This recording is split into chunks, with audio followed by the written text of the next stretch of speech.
Okay, it just turned 1:03, so I think now is a good time to get started. Why don't we jump right in? Good afternoon, everybody, and welcome all to this WEF Member Association Spotlight webinar. I'm Peter Garvey. I'm a WEF Delegate at Large and Chair of the House of Delegates Member Association Spotlight Work Group. This initiative to provide a forum to spotlight best practices of member associations across the Federation was created initially by Lexi Kendrick, the immediate past Speaker of the House of Delegates, earlier this year. And based on the success of those initial webinars, a House Work Group has been created to plan and oversee monthly spotlight webinars on key topics to provide further momentum to the initiative. So today is the first webinar planned by this new work group. And I'm thrilled to be working with my Vice Chair, James Hawthorne, Kelsey Hurst of the WEF staff, and a team of brilliant delegates from across the Federation to manage and run the program. So before we get started, some quick housekeeping items. We are recording this webinar, so please be aware of that. Please mute your microphone unless you're speaking. And we'll keep all questions until the end of the presentation. Feel free to drop your questions in the chat in the meantime as we progress, and we'll take them up with any verbal questions after the presentation is concluded. So with that, I'm excited to introduce our speaker for today. The speaker today is Mary Beth Holmes, and she's the Executive Director of the Water Environment Association of Ontario. Mary Beth is a certified association executive. She brings 23 years experience as a conference planner in both public and private sector. Her experience in process and strategy has helped her transition into the association world, where she managed member services for a not-for-profit in the dairy sector. After almost 10 years working in associations, Mary Beth joined WEAO in December 23. Still in her first year there, Mary Beth has a focus on strategy, governance, and process to ensure that WEAO continues to meet the needs of members and the wider industry. Now, today's presentation from Mary Beth is regarding succession planning for board of directors and committees, and the title is Putting the Success in Succession Planning. And just a brief summary before I hand over to Mary Beth. This presentation will focus on best practices in succession planning for not-for-profit organizations. These best practices include setting up a governance structure that allows for ongoing succession of volunteers. Additionally, strategic activities and communication can support the governance and ensure a successful organization that continues to fill volunteer roles with dedicated, knowledgeable, and engaged members of the industry. So really kind of on-point topic right now, the workforce development and a variety of things that we're all dealing with. So with that, I'm thrilled to hand over to Mary Beth. And Mary Beth, I think you're going to run the slides yourself. So over to you. Thank you. Well, thank you. Thank you very much for the introduction, and thanks for including me in this program. I'm very excited to be here. As mentioned, I'm Mary Beth Holmes, and I'm the Executive Director of the Water Environment Association of Ontario. And we're located obviously in Ontario, Canada, and our association is made up of about 1,000 individual members that work in wastewater. And as we also mentioned, I've been with WEAO for just under a year.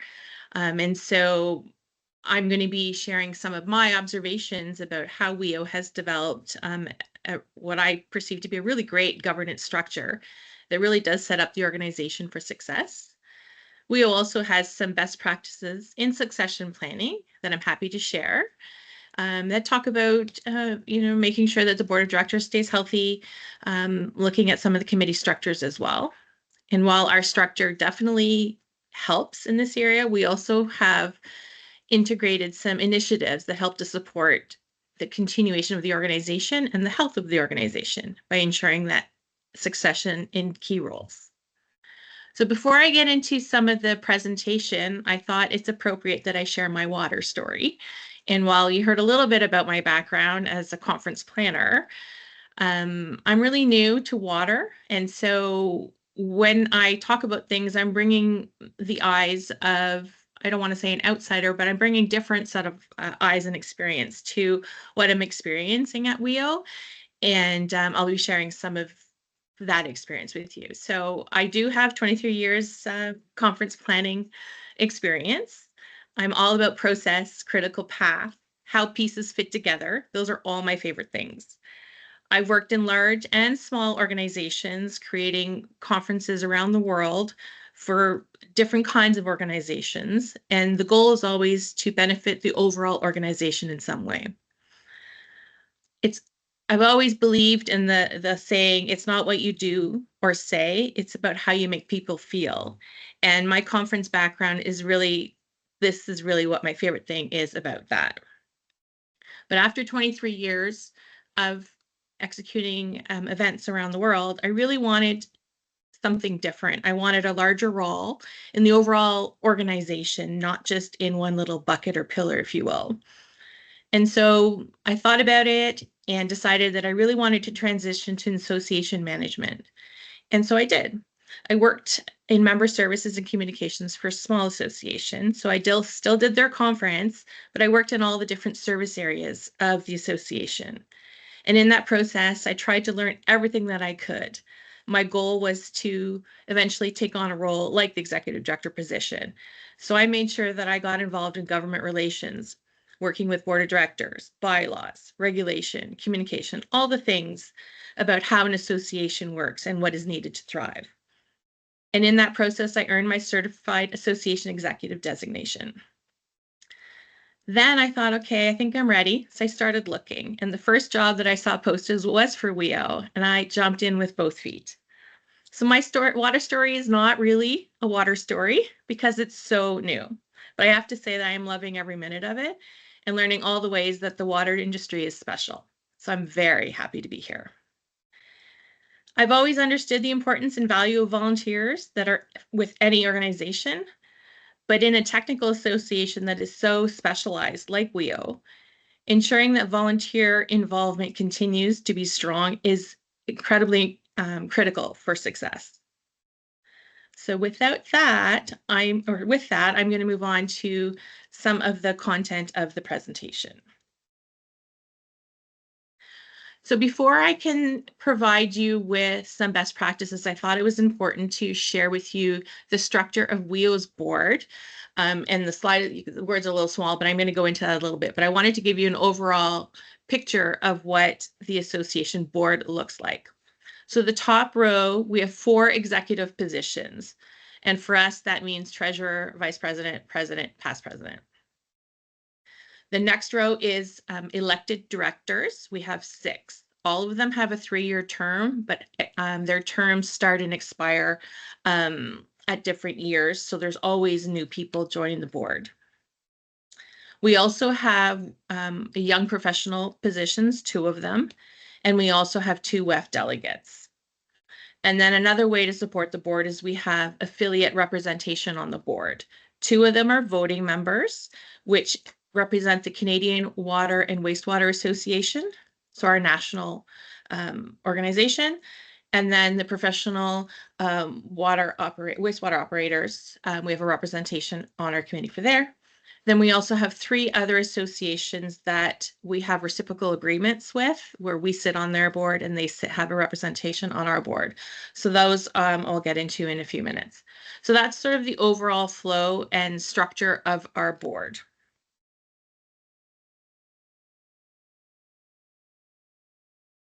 So for the executive committee, so as I mentioned, it's our treasurer, vice president, president, and past president.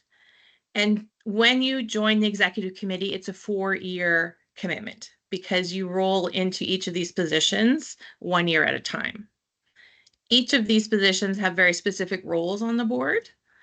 And when we're looking to fill them, we're looking for seasoned board members, people who have already completed at least a 3-year term on the board, so they know what is happening within the organization. They've been part of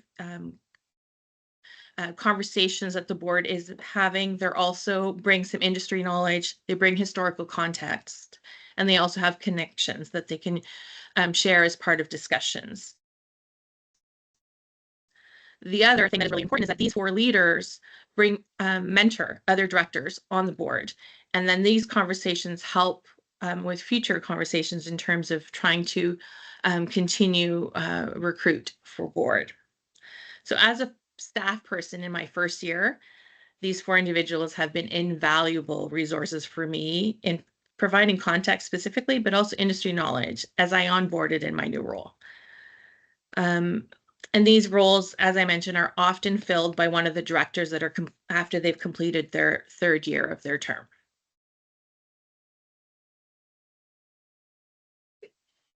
So WEO has 6 directors.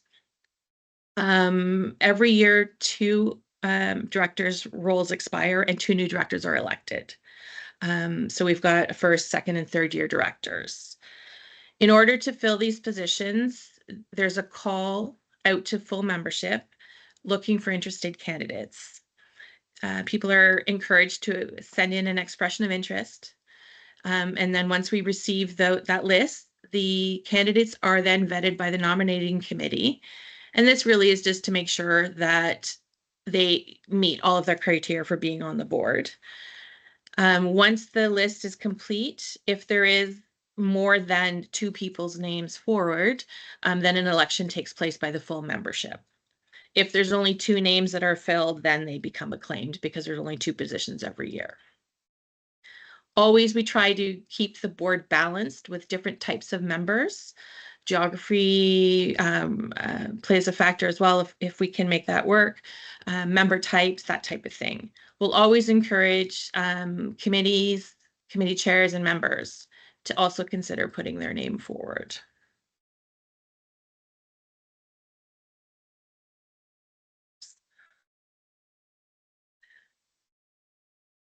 There's also, as I mentioned, YP roles and our WEF delegates. So for WEO, there are 2 positions on the board that are filled by YPs or young professionals. And typically it's the chair and the vice chair of the YP committee. The only difference is these 2 only share 1 vote. So even though there's 2 positions, 1 vote. What this does then is typically it's the chair, vice chair. So the chair will be the one that votes unless that person's not able to attend the meeting, then the vice chair does get the chance to vote.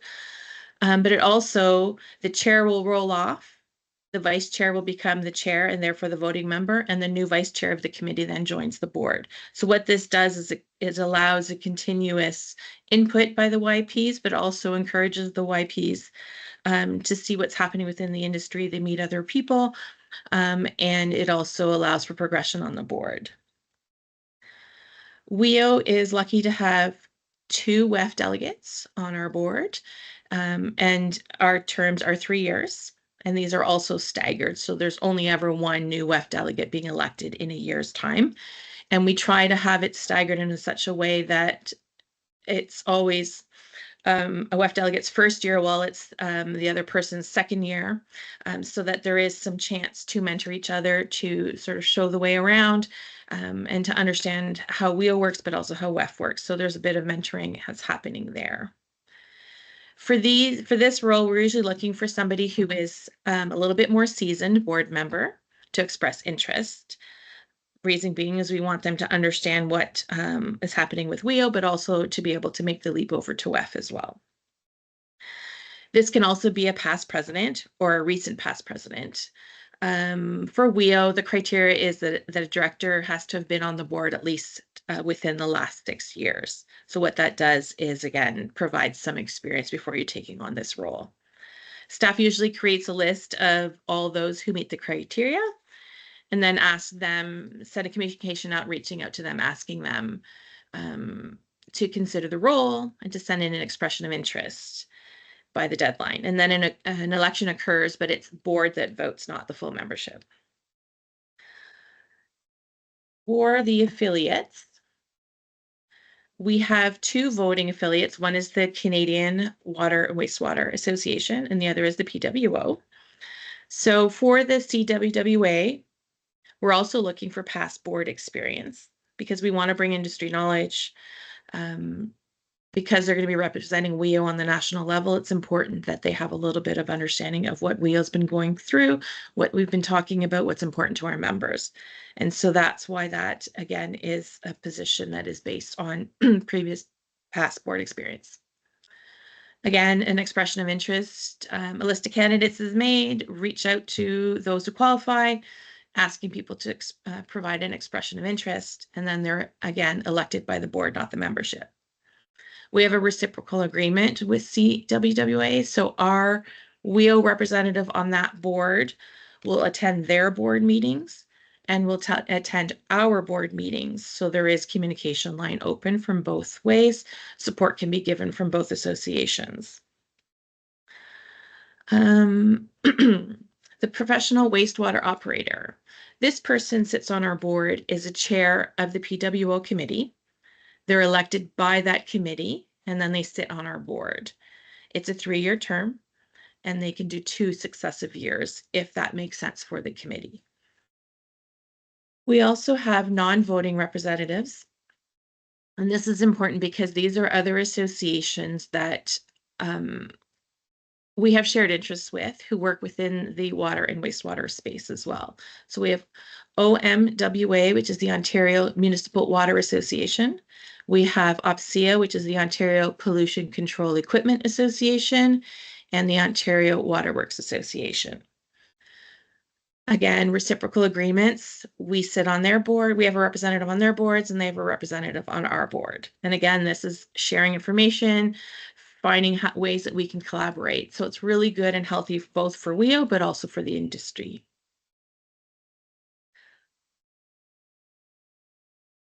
So for WEO, we've created a situation or a structure that allows continuous movement through volunteer roles so that WEO can benefit from the experience and the knowledge of people who have been involved. So typically, the directors get elected from membership every 2 years, or sorry, every year, 2 people join and 2 people roll off. So this allows for continuous involvement. Typically, once their term is up, there are 2 paths that a director can go. One is moving up to the executive, which then is a 4-year term, or they can look at the path of going to be a WEF delegate or even representing on the CWWA board.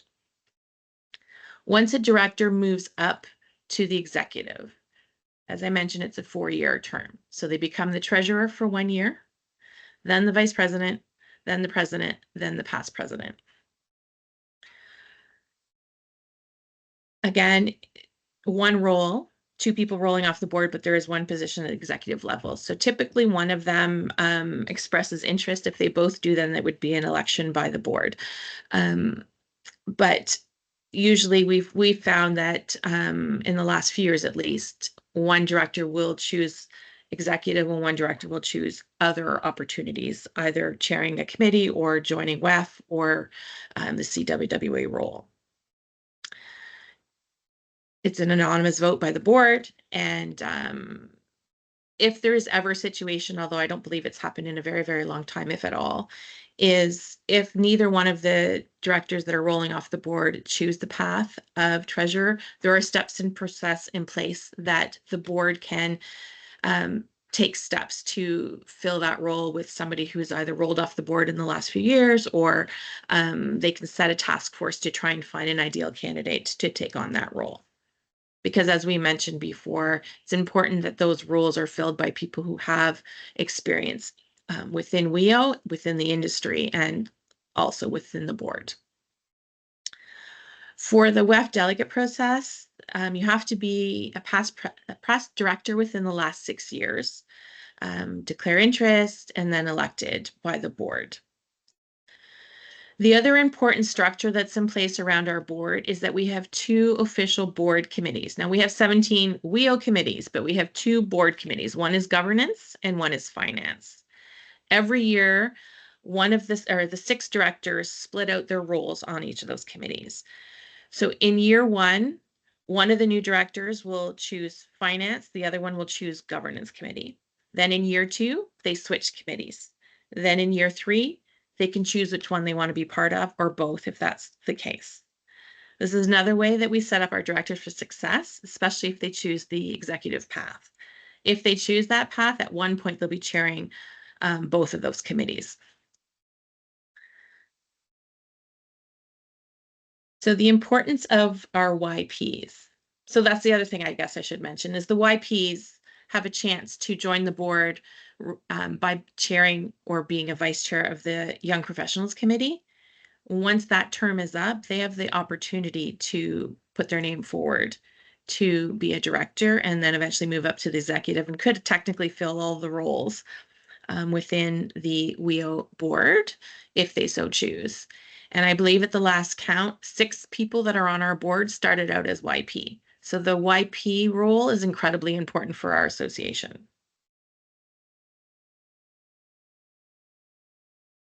Again, YP is incredibly important, but this committee is a really good example of how some of our committees have really set their own success up by creating succession within their own committee to allow for continuous participation within the WEO.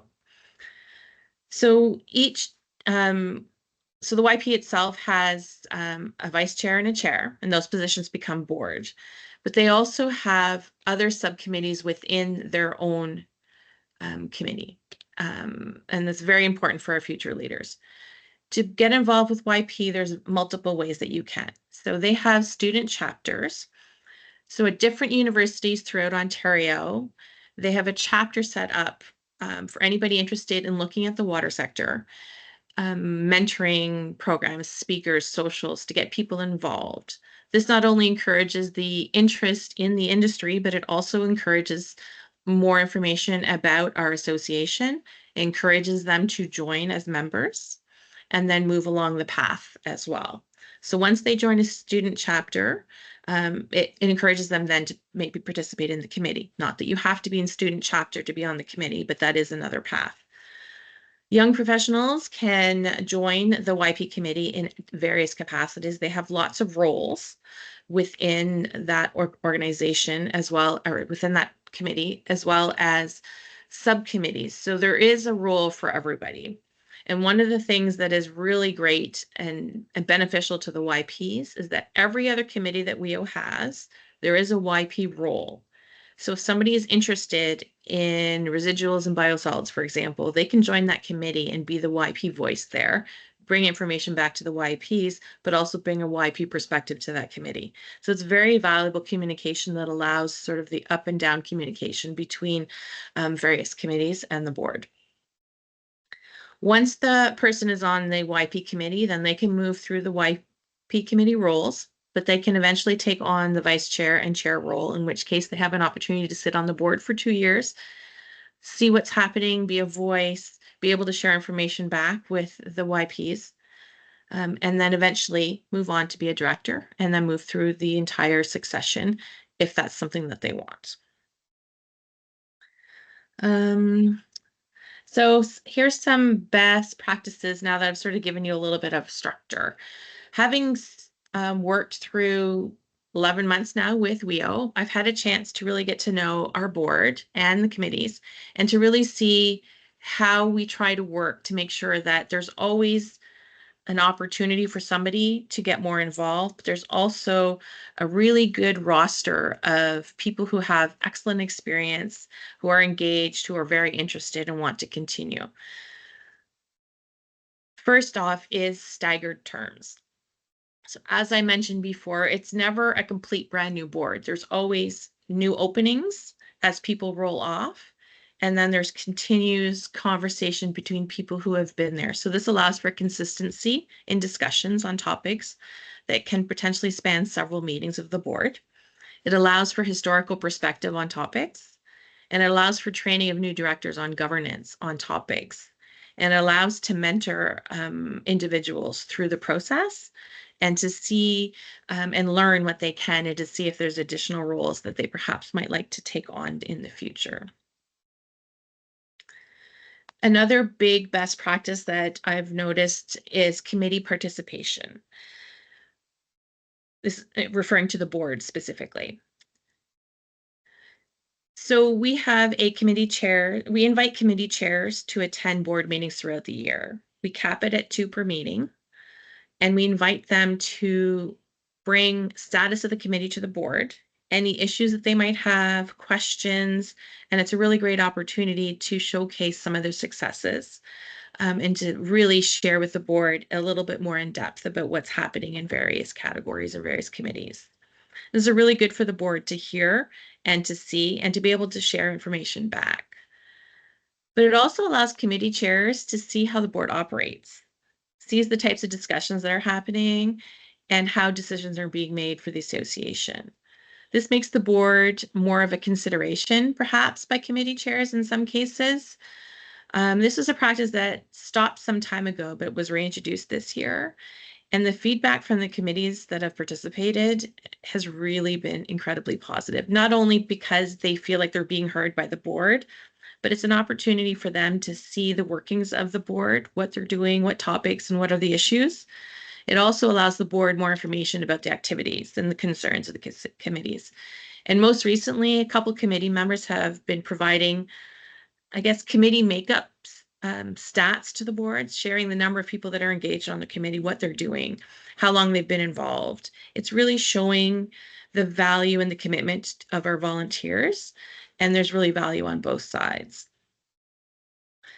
Another best practice for WEO is the strong focus on the YP path. We've got 2 reps on the board. They can bring feedback to YPs to encourage progression in various roles and eventually move on to lead the committee and potentially join the board. And then perhaps after they get a little bit more settled in the career, they may want to take on a leadership role on the board as well. And as I mentioned, we have 6 board members that at one time started out as the YP committee rep. One-on-one conversations. This is incredibly important, I'm finding, with breaking down perceived barriers on why someone might not want to put their name forward for the board. Some of the things that I've heard this year was, oh, I don't know that I'm the right person for it. I don't think I could bring anything to it. But having these conversations and showing people this is what we're talking about, this is why you're valued, this is why you would be a great candidate. It's opened up a couple people's eyes to potentially throw their names forward, and it's certainly opening the conversation. So these, to me, are incredibly important. Another part of that is this year we had somebody who was chairing a committee, really wanted to be on the board, but really didn't want to leave their committee high and dry. And they were struggling to find somebody to take over chairing the committee. So staff joined with the current chair. We talked about potentials within the committee and the results of the conversations that the chair already had with those people and why they didn't want to put their names forward. So we went to them and talked to them about the role and how we might be able to support them, certainly as staff, to help support that committee. And they ended up volunteering, and we ended up with a really great board member as a result. Policies. So we've got your governance strategy or governance set up about how the organization is set up, but having supporting policies can really help to move things through. It's something that people can look at. It's to understand what the roles are. It clearly defines what the expectations are, what the involvement in board and activities might be, and what leadership training can be available. Having these robust policies in place really help members be able to make an informed decision on whether it's something that they want to move to. Strategic planning. WEO is currently in the process of finalizing a brand new strategic plan with much more in-depth research than we've done in a while. And part of that plan involves targeted volunteer recruitment and volunteer recognition plans.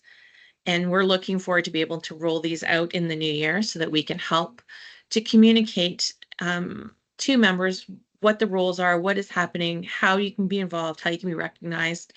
And we're hoping that these plans will help to keep the volunteer base strong, committed, and engaged.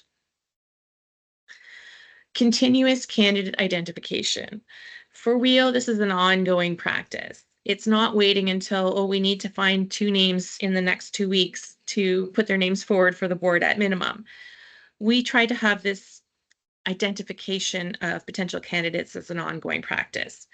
We have a quarterly meeting for all of the chairs. It's an opportunity to communicate what's happening, what's coming down the pipeline, issues or challenges or successes of each committee. We always encourage conversation at that meeting as well. Think about who's going to be in your pipeline, who might be interested, even if they're not this year. How can we help them get set up for 2 years from now if that's something that they want to do?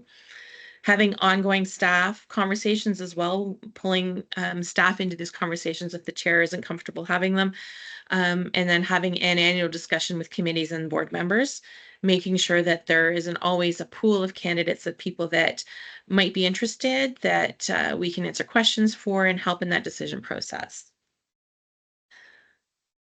For committees, it's a lot of the same topics and content that we've worked on for the board. But WEO has 17 committees, and each committee has roughly around 20 or more volunteers. So we're looking at a lot of engaged volunteers. Having a strong process and structure is really helpful. Some of our committees are very, very successful in succession planning, and part of that is because they have very detailed structure within the committee. They have subcommittees, they have roles for everybody, and they can allow an opportunity for someone to move around the committee a little bit to get comfortable volunteering at a professional association, with the idea of helping to move them up the pipeline if that's something that they want to do. The committees that have the most success are those that are very organized. Committees that don't seem to have issues finding leaders is because they have these processes in place, and it's much easier to move people through and to have that support.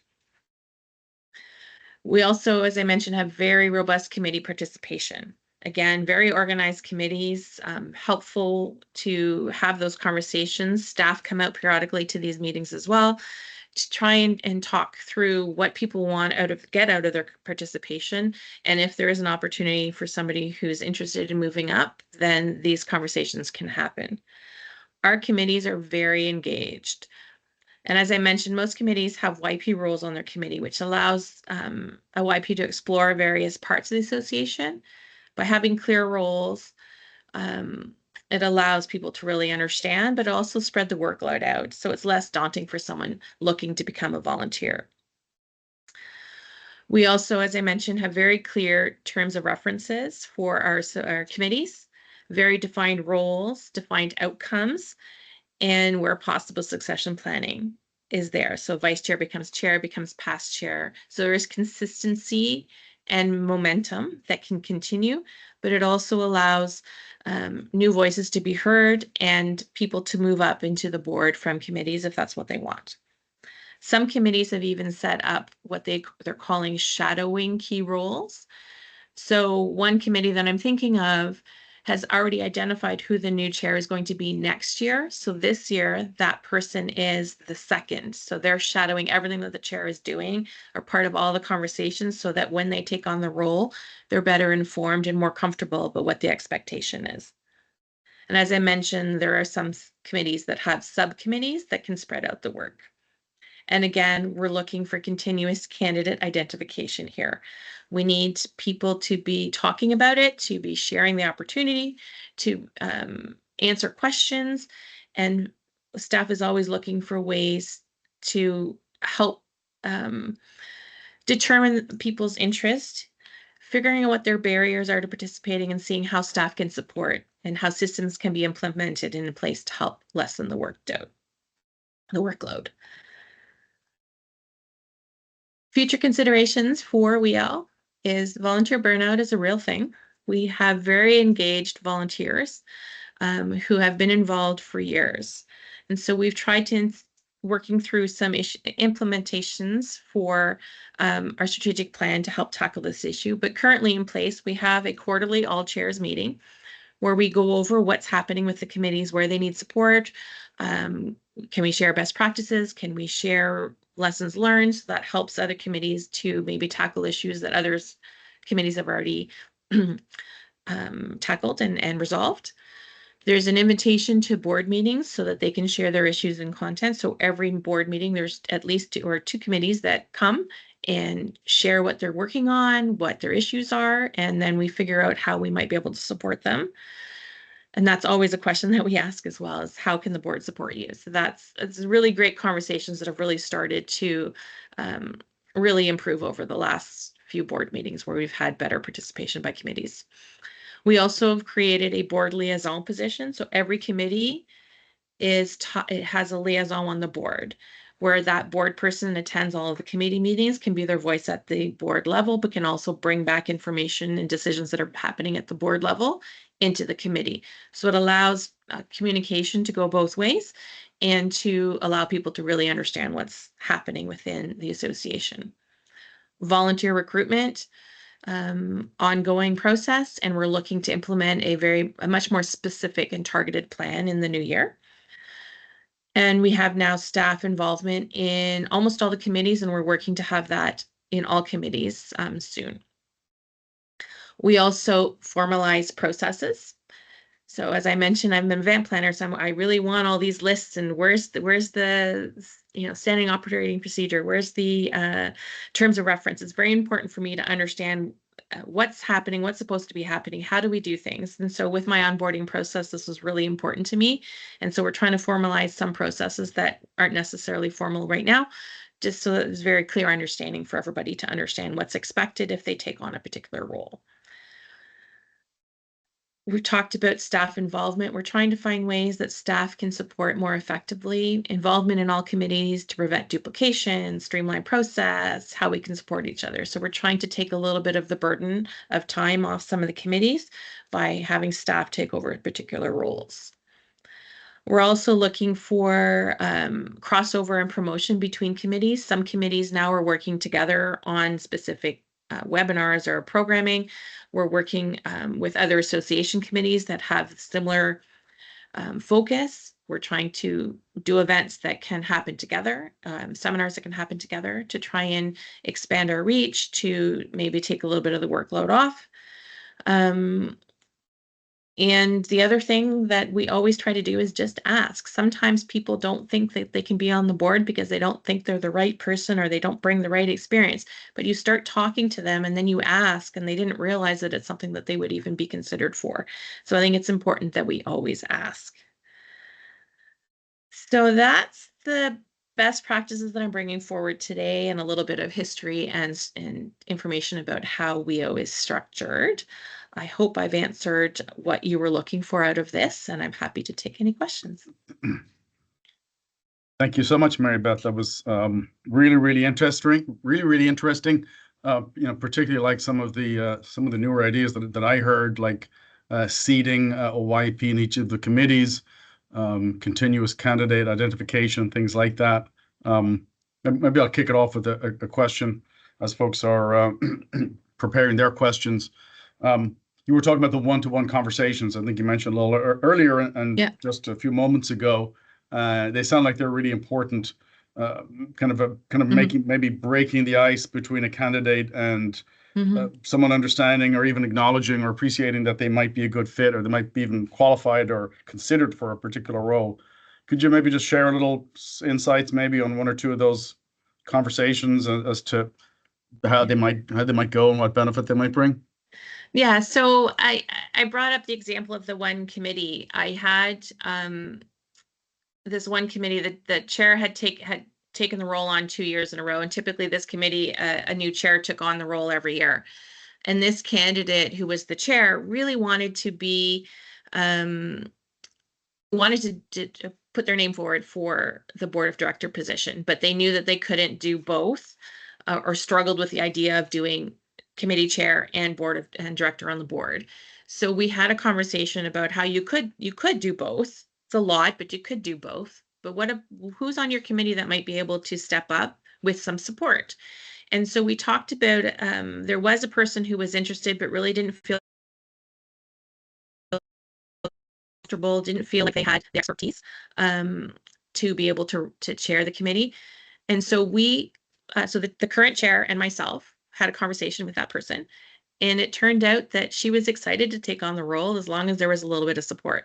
And so the three of us were able to help her step into a role that she's doing an amazing job at, has bringing great value. We've also were able to get another director on our board as a result of that. So I think that was a really quick solution that just happened to play out well for us. And it's not always going to be that case. Sometimes Sure. it's going to take some time to develop a person or to make a person feel comfortable. But I think it's important to have those conversations. So every time that I'm talking to a committee chair about whatever we're talking about, I always say, what's the plan? Do you have people coming up? Is somebody going to be interested? Do we need to talk to somebody to help them understand the role? So it's important for me that I have those conversations because I think it's important. We don't want to ever get into a situation where we don't have anybody who can take on a role, or we end up with a void and we're struggling to find somebody to fill it. So it's important for me that ongoing conversations happen. I mean, it seems like those conversations are kind of focused on trying to get to a yes by a variety of potential other support means, as opposed to not having those might it may not go forward at all. So thank you for that. Yeah. James, do you want to field some of those questions? Well, was there a question? I thought. Yeah, I'll go ahead and read some of the questions. Yeah, why don't you go ahead and do that? Thank you. Put in the chat. And again, everyone that's on the call still, if you have questions, go ahead and put it in the chat. And so here we go, Mary Beth. The first question we had was, are all committee chairs invited to the board meetings? Yes. So the way we do it is at our quarterly, so it's something we had been doing and then stopped. When I came on board at my first committee chairs meeting, I said, okay, we're going to bring this back. We would really like you to attend. Let me know if you want to come. And I didn't hear anybody. This next meeting brought it up. Nothing. So the third meeting I had, I said, okay, so our next board meeting is this date. Which two are coming? And so we've got people committed to come. And as a result, it's been really good for both the committee chairs to see what's going on, but also for the board to have a much more in-depth look at what the committees are doing. And we had a board meeting this week where we had two committees, and both of them chairs came to me after the meeting and said, that was really good to hear what the board is talking about. Thank you for letting us have a chance to share more information. So it's really, there's been incredible value that's being seen. And I'm hoping that as we continue to do this, that it'll, improve or open the channel even more of communication back and forth between the committees and chairs. So it was a bit of a struggle to get people to come forward until it's starting to happen. But we limited it to 2 committee chairs per board meeting because it's just so much content to get through in a board meeting. So we want everybody to have an opportunity. And so we try to spread it out, but we limit it to 2 just so that we can cover and be effective. Gotcha. And thank you for answering that. So the next question would be that we have in the chat is, do you have the meetings in person? Also, do you have difficulties finding volunteers? So our committees and board are both hybrid meetings. Every so often there will be, so for board example, I think we do once a quarter. We meet monthly except for July and August, our board. We try to meet 3 times a year in person, but it's still hybrid because we do have geography as an issue for some people. And then the committees, it's similar. A lot of hybrid is happening, but they are starting to do periodically throughout the year in-person meetings. And even though it's in person, there is hybrid option because, again, geography is an issue. Definitely understandable. I guess the next question was, have the YP representatives always had a vote, or was that discussed and implemented in recent years? So new girl card I'm going to play. So I've only been with WEO for a year. In terms of history, I'm not sure if it's always been that way, but it has been that way for quite some time. The YPs are on the board to sit, 1 votes. That's been that way for quite a number of years. Gotcha. So sticking to the YP topic, if one started as a YP, what is that duration of service on the board as a YP? Is there a certain age range, experience, or I guess what makes it up? Hopefully I'm getting your question interpreted correctly, Dale. So the term for a YP on our board is, it's technically 2 years. So right now it's the chair and the vice chair. So once the chair rolls off, the vice chair moves up to the number 1 position, I guess, and a new vice chair joins the board. So there's always 2 YPs that sit on the board, and usually it's a 2 years service, and then they would roll off the board, at which time then they could throw their name in to be a candidate for the director role, which is then a 3-year term, and then they could move through the various board positions. In terms of what makes a YP, I believe it's less than 5 years within the wastewater industry, and I think under 35. I have to check that, but I believe that's the age range to be considered a young professional of WEO. All right. Yeah, thank you for that. And I don't think we have any other questions in the chat. As far as the MA that I'm involved with, similar to what Ellen put in the chat, we invite all of our committee chairs to be a part of the meeting. And as you mentioned before, Mary Beth, it does give a benefit, I believe, to both the committee and the board in general. So that way, they know what's happening with the committees and making sure everyone's working towards that same goal of the organization. So that's great that you guys do that. I have another question that came in. The question is number of years consecutively. For example, I have been on the Ohio Water Environmental Association board for 20 years, which is far too long for most people. Most people these days are very mobile. So I guess it was more of the YP question of a number of years consecutively, which I think you answered in 5. Is that correct?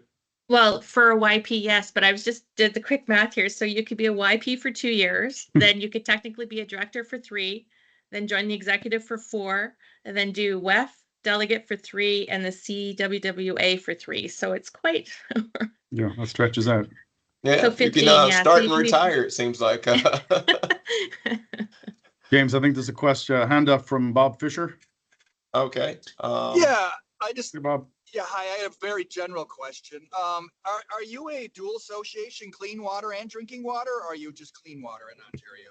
Thank you.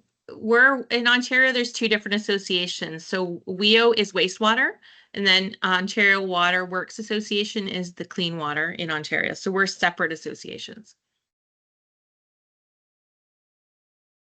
And one of the pre-plant questions I had, Mary Beth, I think you answered it, but I'll go ahead and ask it anyway. How important does the staff support matter in making succession planning of the organization or the committees a success? I think it's important.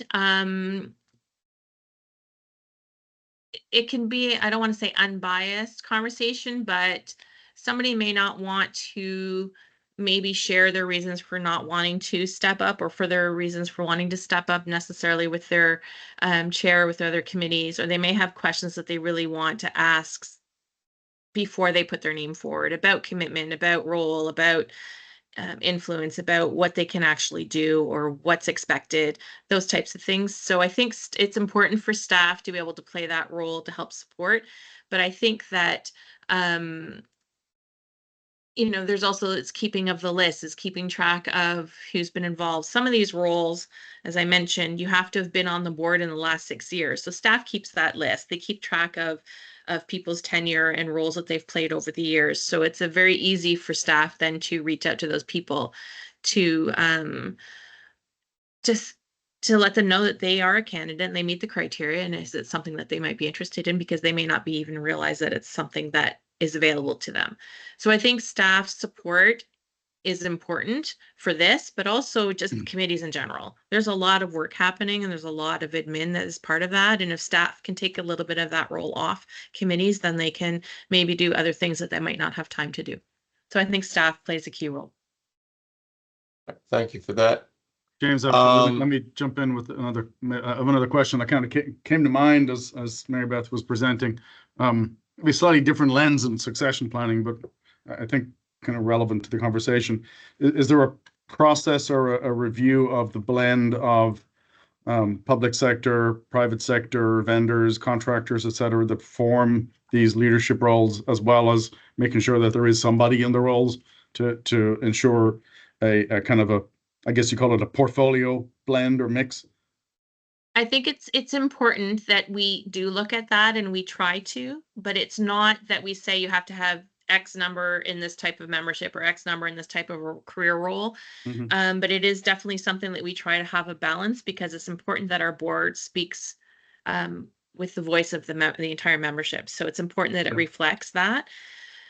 Do we have any hard, fast rules where we say this person can't come because we already have this many consultants on the board? No, especially when there's 2 positions and there's 3 bodies or 2 bodies that are putting their names forward. Yep. We try to do that as the ongoing conversation, is try to identify where do we have gaps, or where do we find we don't have enough people coming down the pipeline that could potentially fill that type of gap. Then we will start to have some of those conversations. We do want it to be balanced and reflective of membership, but it's not always something that you can do, especially if you don't have the bodies. Thanks. Bob Fisher, your hand is still up. Did you have another question? Are you good to go? Sorry, I just didn't lower it. Sorry about that. No problem. James, any further questions? No, I think that's it. I appreciate everyone putting their questions in the chat, and thank you, Mary Beth, for answering all those pepper questions, which were a good way of us learning more about WAO and what you guys have done and how successful you guys are. Yeah, this has been great, Mary Beth. Thank you very much. Sorry to cut you off. We really appreciate you taking the time and going through the detail and responding to those questions. The recording of this will go up onto the House of Delegates YouTube channel for those who may have missed it. But I know if there were any closing remarks, Mary Beth, that you wanted to make before we depart. Just to say thank you very much for including me in this process, especially being such a newbie within the industry. So thank you for having me participate in that. But I have to say that I'm lucky. I inherited an incredible system, so I've benefited as a result of how our organization is set up. So I'm happy to share with everybody about this. Well, this has been great, and thank you very much. Great to see everybody. We'll be running monthly spotlight webinars going forward.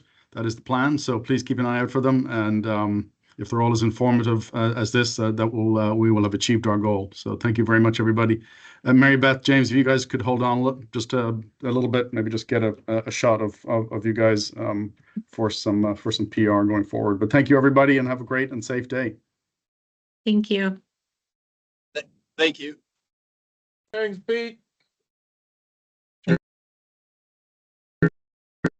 Everybody. Thank you. Great presentation. If you would unshare your screen, I just want to get a screenshot of. Sorry. No, it's okay. How do we? We'll just wait for other people to sign off. I was going to do a LinkedIn post later with a summary, probably with your title sheet, but maybe a snip of the three of us or something like that. Sure. That's okay. We had almost 80 people at the height of it, so that's I think great. I think that's pretty good. A great turnout. Yeah. And great presentation, Mary Beth. Yeah. Thank you. Thank Definitely you. enjoyed it. I'm good. I'm glad. I kind of knew what to talk about, but I hope this is what you're looking for. But it was fun. It was fun to put together, and it really helped me learn more about my own association when I first put this together. So it was good. Well, that's true, isn't it? Sometimes you put yourself in a situation where you have to explain your organization or explain a certain thing that you think you know pretty well to others, and you end up answering more questions for yourself than clarifying some things that you kind of maybe took for granted, but some of the details and history and things like that. So, and Nancy did warn us that it was going to be a great presentation. So yeah, we knew already. No disappointment at all. She's been so supportive. That's great. We got some people hanging on here. They don't want to let go. So let me get a screenshot of. Let me start again. Okay, make your best LinkedIn face.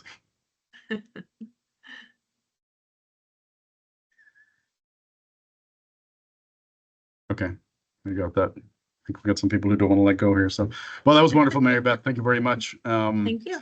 And you planning to come to some of the WEFMAX events this coming year? Yep, I was in St. Petersburg last year, and I think we're going to the Palm Springs. The Canadians always gather at one because we have the Canadian Advisory Council. So I think they decided we're going to do the Palm Springs one just because the other two conflict with conferences. So I'll be there. Hopefully I will see you again there, Mary Beth. I do remember you at St. Petersburg. So yeah. I'm hoping to go there too. So that will be great. Come on out to California, man. We'll have a get together. Looking forward to it. All right, folks. Have a great afternoon. Be safe. Thank you. All right. Take care, everybody. See you guys.